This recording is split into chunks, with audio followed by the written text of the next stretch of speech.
T20 ലോകകപ്പിനുള്ള Indian ടീമിൽ ഇടം നേടിയ ശേഷമുള്ള ആദ്യ മത്സരത്തിൽ രാജസ്ഥാൻ റോയൽസ് ക്യാപ്റ്റൻ സഞ്ജു സാംസൺ നിരാശപ്പെടുത്തിയിരുന്നു.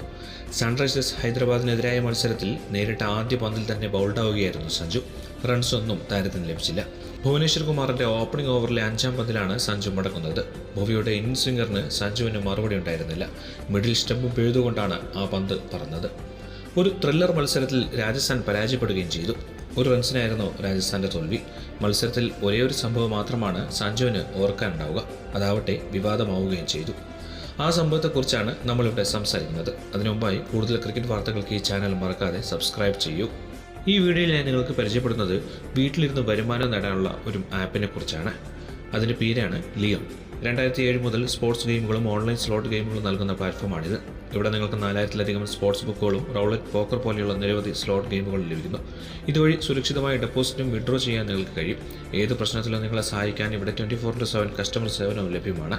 തകർപ്പൻ ടൂർണമെൻറ്റുകളിൽ പങ്കെടുത്ത് മികച്ച ബോണസുകളും ബോണസ് പോയിന്റുകളും നേടിയെടുക്കാൻ സാധിക്കും. അപ്പോൾ എന്തിനാണ് മടച്ചിരിക്കുന്നത്? താഴെ ലിങ്കിൽ ക്ലിക്ക് ചെയ്ത് ഉടൻ തന്നെ രജിസ്റ്റർ ചെയ്ത് ആകർഷകമായ ബോണസ് നേടൂ. ഹൈദരാബാദ് താരം ട്രാവിസ് ഹെഡിനെ സഞ്ജു റണ്ണൌട്ടാക്കിയിരുന്നു. ആവേശ് ഖാനെതിരെ ബാറ്റ് വീശിയ ഹെഡിന് പന്ത് തൊടാനുമായില്ല. സഞ്ജു ആകട്ടെ പന്ത് പിടിച്ച് സ്റ്റെമ്പിലേക്ക് എറിയുകയും ചെയ്തു. സഞ്ജുവിൻ്റെ മനസ്സാന്നിധ്യം കൊണ്ട് ലഭിച്ച വിക്കറ്റ് എന്ന് പറയാം. പക്ഷേ വീഡിയോ പരിശോധിച്ച് തേർഡ് അമ്പയർ വിക്കറ്റ് നൽകിയില്ല. ഇക്കാര്യത്തിൽ 2 വാദമാണ് നിലനിൽക്കുന്നത്. പന്ത് സ്റ്റെമ്പിൽ കൊള്ളുന്നതിന് മുമ്പ് ഹെഡ് ബാറ്റ് കുത്തിയിരുന്നെന്നും ഇല്ലെന്നും. എന്നാൽ TV റീപ്ലേകളിൽ ബാറ്റ് ഗ്രൗണ്ടിൽ തട്ടുന്നതിന് മുമ്പേ ബെയിൽസ് ഇളകിയിരുന്നു. ഇത് തേർഡ് അമ്പയർക്ക് മനസ്സിലായതേയില്ല. എന്നാൽ നോട്ടൌട്ട് തീരുമാനം വന്നപ്പോൾ ഡഗൌട്ടിൽ നിന്നും ടീം കോച്ച് കുമാർ സംഘക്കാരെ അടക്കം എല്ലാവരും തന്നെ 4-ാം അമ്പയറോട് കയർക്കുന്നതും വ്യക്തമായി നോക്കാതെ തീരുമാനമെടുത്ത തേർഡ് അമ്പയറെ കുറ്റപ്പെടുത്തുന്നതും കാണാമായിരുന്നു.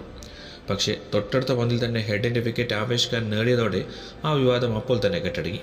എന്നാൽ മത്സരം കഴിഞ്ഞപ്പോഴാണ് ആ ഒരു റണ്ണിൻ്റെ വില രാജസ്ഥാനും കളി കണ്ട മുഴുവൻ ക്രിക്കറ്റ് പ്രേമികൾക്കും മനസ്സിലായത്. ആ ഒരു റൺസ് തേർഡ് അമ്പയർ അനുവദിച്ചില്ലായിരുന്നെങ്കിൽ മത്സരം തീർച്ചയായും സൂപ്പർ ഓവറിലേക്ക് മാറിയേനെ. അതേസമയം ഈ IPL ആദ്യമായിട്ടാണ് സഞ്ജു റൺസൊന്നും എടുക്കാതെ പുറത്താവുന്നത്. എന്നാൽ ലോകകപ്പ് ടീമിൽ ഇടം നേടിയ ശേഷമുള്ള ആദ്യ മത്സരത്തിൽ തന്നെ ബൗൾഡായത് ആരാധകർക്കും നിരാശയുണ്ടാക്കി. എന്നാൽ ഏതൊരു ബാറ്ററും പരാജയപ്പെടുമായിരുന്ന പന്തായിരുന്നു അത്. ലോകകപ്പ് ടീം പ്രഖ്യാപിച്ച ശേഷം ടീമിൽ ഉൾപ്പെട്ട മിക്ക താരങ്ങളും നിരാശപ്പെടുത്തുകയാണുണ്ടായത്. ഇന്നലെ യുസ്വേന്ദ്ര ചഹൽ വേണ്ടുവോളം അടിമേടിച്ചിരുന്നു. 4 ഓവറിൽ 62 റൺസാണ് താരം വിട്ടുകൊടുത്തത്.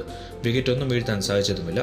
കഴിഞ്ഞ ദിവസം ചെന്നൈ സൂപ്പർ കിങ്സിനായി കളിച്ച ശിവൻ ദുബെയും രവീന്ദ്ര ജഡേജയും നിരാശപ്പെടുത്തിയിരുന്നു.